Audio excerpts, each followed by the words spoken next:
നമുക്ക് എല്ലാവർക്കുമുള്ള ഒരു സംശയമാണ്, പാപം ചെയ്തു കഴിഞ്ഞാൽ പരിശുദ്ധാത്മാവ് നമ്മെ ഉപേക്ഷിച്ച് പോകുമോ എന്നുള്ളത്. അതിന് ഞാൻ വളരെ വ്യക്തമായി മറുപടി പറയുന്നു. പാപം ചെയ്തു കഴിഞ്ഞാൽ പരിശുദ്ധാത്മാവ് നമ്മളെ ഉപേക്ഷിച്ച് പോവുകയില്ല. ഒരു ഉദാഹരണത്തിലൂടെ ഞാനത് വ്യക്തമാക്കാം. നമ്മുടെ ഒരു കുട്ടി ചെളിയിൽ വീണു എന്ന് വിചാരിക്കുക. നമ്മൾ ഉടനെ ആ കുട്ടിയെ ഉപേക്ഷിക്കുകയാണോ ചെയ്യുന്നത്? ഒരിക്കലുമല്ല. നമ്മൾ ആ കുട്ടിയെ കുളിപ്പിച്ച് വൃത്തിയാക്കി നമ്മുടെ കുട്ടിയായി തന്നെ നമ്മൾ തുടർന്ന് കൊണ്ടുപോവുകയല്ലേ ചെയ്യുന്നത്. ഇതുപോലെ തന്നെയാണ് പരിശുദ്ധാത്മാവ്.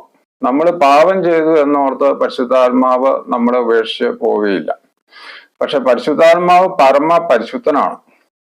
നമ്മൾ ഒരു പാപം പോലും ചെയ്യാതെ ജീവിക്കണമെന്നാണ് പരിശുദ്ധാത്മാവിന്റെ ആഗ്രഹം. പരിശുദ്ധാത്മാവിനെ നമ്മൾ അനുസരിച്ച് നമ്മൾ മുന്നോട്ട് പോവുകയാണെങ്കിൽ പാപം ചെയ്യാതെ ജീവിക്കാൻ